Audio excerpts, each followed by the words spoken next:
My fellow Americans, 4 years ago, we launched a great national effort to rebuild our country, to renew its spirit, and to restore the allegiance of this government to its citizens. In short, we embarked on a mission to make America great again for all Americans. As I conclude my term as the 45th President of the United States, I stand before you truly proud of what we have achieved together. We did what we came here to do, and so much more. This week, we inaugurate a new administration and pray for its success in keeping America safe and prosperous. We extend our best wishes, and we also want them to have luck, a very important word. I'd like to begin by thanking just a few of the amazing people who made our remarkable journey possible. First, let me express my overwhelming gratitude for the love and support of our spectacular First Lady, Melania.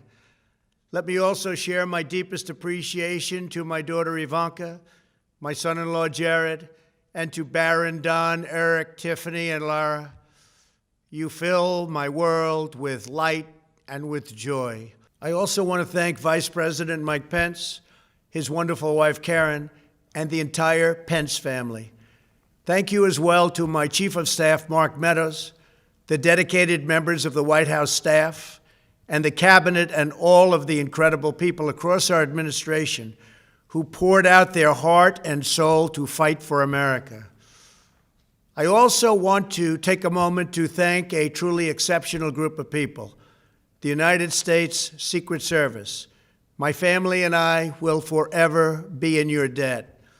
My profound gratitude as well to everyone in the White House Military Office, the teams of Marine One and Air Force One, every member of the armed forces, and state and local law enforcement all across our country. Most of all, I want to thank the American people. To serve as your president has been an honor beyond description. Thank you for this extraordinary privilege, and that's what it is, a great privilege and a great honor. We must never forget that while Americans will always have our disagreements, we are a nation of incredible, decent, faithful, and peace-loving citizens who all want our country to thrive and flourish and be very, very successful and good. We are a truly magnificent nation. All Americans were horrified by the assault on our Capitol. Political violence is an attack on everything we cherish as Americans. It can never be tolerated. Now more than ever, we must unify around our shared values and rise above the partisan rancor and forge our common destiny. 4 years ago, I came to Washington as the only true outsider ever to win the presidency. I had not spent my career as a politician, but as a builder looking at open skylines and imagining infinite possibilities. I ran for president because I knew there were towering new summits for America just waiting to be scaled. I knew the potential for our nation was boundless as long as we put America first. So I left behind my former life and stepped into a very difficult arena, but an arena nevertheless with all sorts of potential if properly done. America had given me so much, and I wanted to give something back. Together with millions of hardworking patriots across this land, we built the greatest political movement in the history of our country. We also built the greatest economy in the history of the world. It was about America first because we all wanted to make America great again. We restored the principle that a nation exists to serve its citizens. Our agenda was not about right or left. It wasn't about Republican or Democrat, but about the good of a nation, and that means the whole nation. With the support and prayers of the American people, we achieved more than anyone thought possible. Nobody thought we could even come close. We passed the largest package of tax cuts and reforms in American history.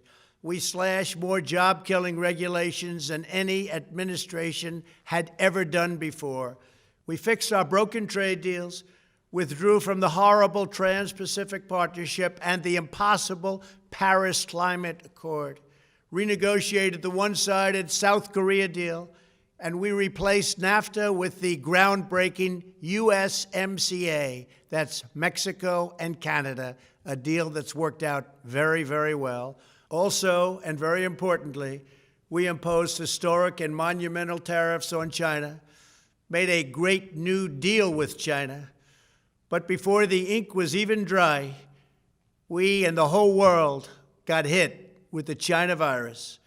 Our trade relationship was rapidly changing. Billions and billions of dollars were pouring into the U.S., but the virus forced us to go in a different direction. The whole world suffered, but America outperformed other countries economically because of our incredible economy and the economy that we built. Without the foundations and footings, it wouldn't have worked out this way. We wouldn't have some of the best numbers we've ever had. We also unlocked our energy resources and became the world's #1 producer of oil and natural gas, by far. Powered by these policies, we built the greatest economy in the history of the world. We reignited America's job creation and achieved record low unemployment for African Americans, Hispanic Americans, Asian Americans, women, almost everyone. Income soared, wages boomed, the American dream was restored, and millions were lifted from poverty in just a few short years. It was a miracle. The stock market set one record after another, with 148 stock market highs during this short period of time, and boosted the retirements and pensions of hardworking citizens all across our nation. 401ks are at a level they've never been at before. We've never seen numbers like we've seen, and that's before the pandemic and after the pandemic. We rebuilt the American manufacturing base, opened up thousands of new factories, and brought back the beautiful phrase, "Made in the USA." To make life better for working families, we doubled the child tax credit and signed the largest ever expansion of funding for child care and development. We joined with the private sector to secure commitments to train more than 16 million American workers for the jobs of tomorrow. When our nation was hit with the terrible pandemic, we produced not one, but 2 vaccines with record-breaking speed, and more will quickly follow. They said it couldn't be done, but we did it. They called it a medical miracle, and that's what they're calling it right now, a medical miracle. Another administration would have taken 3, 4, 5, maybe even up to 10 years to develop a vaccine. We did it in 9 months. We grieve for every life lost, and we pledge in their memory to wipe out this horrible pandemic once and for all. When the virus took its brutal toll on the world's economy, we launched the fastest economic recovery our country has ever seen. We passed nearly $4 trillion in economic relief, saved or supported over 50 million jobs, and slashed the unemployment rate in half. These are numbers that our country has never seen before. We created choice and transparency in healthcare, stood up to Big Pharma in so many ways, but especially in our effort to get favored nations clauses added, which will give us the lowest prescription drug prices anywhere in the world. We passed VA choice, VA accountability, right to try, and landmark criminal justice reform. We confirmed 3 new justices of the United States Supreme Court. We appointed nearly 300 federal judges to interpret our Constitution as written. For years, the American people pleaded with Washington to finally secure the nation's borders. I am pleased to say we answered that plea and achieved the most secure border in U.S. history. We have given our brave border agents and heroic ICE officers the tools they need to do their jobs better than they have ever done before, and to enforce our laws and keep America safe. We proudly leave the next administration with the strongest and most robust border security measures ever put into place. This includes historic agreements with Mexico, Guatemala, Honduras, and El Salvador, along with more than 450 miles of powerful new wall. We restored American strength at home and American leadership abroad. The world respects us again. Please don't lose that respect. We reclaimed our sovereignty by standing up for America at the United Nations and withdrawing from the one-sided global deals that never served our interest. And NATO countries are now paying hundreds of billions of dollars more than when I arrived just a few years ago. It was very unfair. We were paying the cost for the world. Now the world is helping us. And perhaps most importantly of all, with nearly $3 trillion, we fully rebuilt the American military, all made in the USA. We launched the first new branch of the United States Armed Forces in 75 years, the Space Force. And last spring, I stood at Kennedy Space Center in Florida and watched as American astronauts returned to space on American rockets for the first time in many, many years. We revitalized our alliances and rallied the nations of the world to stand up to China like never before. We obliterated the ISIS caliphate and ended the wretched life of its founder and leader, al-Baghdadi. We stood up to the oppressive Iranian regime and killed the world's top terrorist, Iranian butcher Qasem Soleimani. We recognized Jerusalem as the capital of Israel and recognized Israeli sovereignty over the Golan Heights. As a result of our bold diplomacy and principled realism, we achieved a series of historic peace deals in the Middle East. Nobody believed it could happen. The Abraham Accords opened the doors to a future of peace and harmony, not violence and bloodshed. It is the dawn of a new Middle East, and we are bringing our soldiers home. I am especially proud to be the first president in decades who has started no new wars. Above all, we have reasserted the sacred idea that in America, the government answers to the people. Our guiding light, our North Star, our unwavering conviction has been that we are here to serve the noble, everyday citizens of America. Our allegiance is not to the special interests, corporations, or global entities. It's to our children, our citizens, and to our nation itself. As president, my top priority, my constant concern, has always been the best interests of American workers and American families. I did not seek the easiest course. By far, it was actually the most difficult. I did not seek the path that would get the least criticism. I took on the tough battles, the hardest fights, the most difficult choices, because that's what you elected me to do. Your needs were my first and last unyielding focus. This, I hope, will be our greatest legacy. Together, we put the American people back in charge of our country. We restored self-government. We restored the idea that in America, no one is forgotten because everyone matters and everyone has a voice. We fought for the principle that every citizen is entitled to equal dignity, equal treatment, and equal rights because we are all made equal by God. Everyone is entitled to be treated with respect, to have their voice heard, and to have their government listen. You are loyal to your country, and my administration was always loyal to you. We worked to build a country in which every citizen could find a great job and support their wonderful families.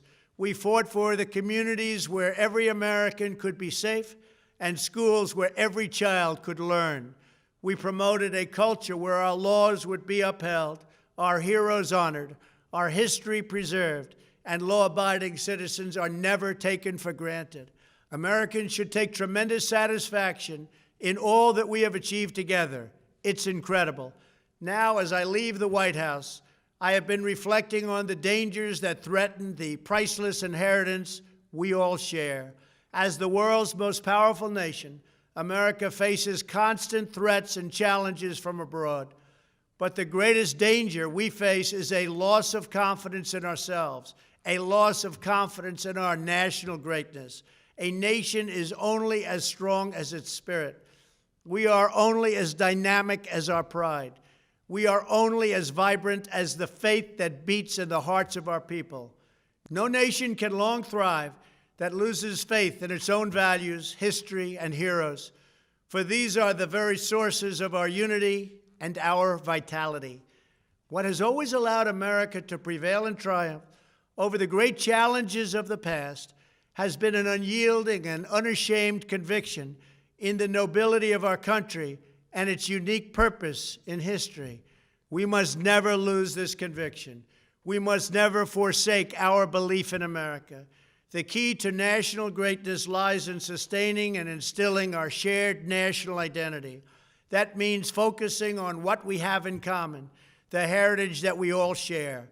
At the center of this heritage is also a robust belief in free expression, free speech, and open debate. Only if we forget who we are and how we got here could we ever allow political censorship and blacklisting to take place in America. It's not even thinkable. Shutting down free and open debate violates our core values and most enduring traditions. In America, we don't insist on absolute conformity or enforce rigid orthodoxies and punitive speech codes. We just don't do that. America is not a timid nation of tame souls who need to be sheltered and protected from those with whom we disagree. That's not who we are. It will never be who we are. For nearly 250 years, in the face of every challenge, Americans have always summoned our unmatched courage, confidence, and fierce independence. These are the miraculous traits that once led millions of everyday citizens to set out across a wild continent and carve out a new life in the Great West. It was the same profound love of our God-given freedom that willed our soldiers into battle and our astronauts into space. As I think back on the past 4 years, one image rises in my mind above all others. Whenever I traveled all along the motorcade route, there were thousands and thousands of people. They came out with their families so that they could stand as we passed and proudly wave our great American flag. It never failed to deeply move me. I knew that they did not just come out to show their support of me. They came out to show me their support and love for our country. This is a republic of proud citizens who are united by our common conviction that America is the greatest nation in all of history. We are and must always be a land of hope, of light, and of glory to all the world. This is the precious inheritance that we must safeguard at every single turn. For the past 4 years, I have worked to do just that. From a great hall of Muslim leaders in Riyadh to a great square of Polish people in Warsaw, from the floor of the Korean Assembly to the podium at the United Nations General Assembly, and from the Forbidden City in Beijing to the shadow of Mount Rushmore, I fought for you, I fought for your family, I fought for our country. Above all, I fought for America and all it stands for, and that is safe, strong, proud, and free. Now, as I prepare to hand power over to a new administration at noon on Wednesday, I want you to know that the movement we started is only just beginning. There's never been anything like it. The belief that a nation must serve its citizens will not dwindle, but instead only grow stronger by the day. As long as the American people hold in their hearts deep and devoted love of country, then there is nothing that this nation cannot achieve. Our communities will flourish, our people will be prosperous, our traditions will be cherished, our faith will be strong, and our future will be brighter than ever before. I go from this majestic place with a loyal and joyful heart, an optimistic spirit, and a supreme confidence that for our country and for our children, the best is yet to come. Thank you and farewell. God bless you. God bless the United States of America.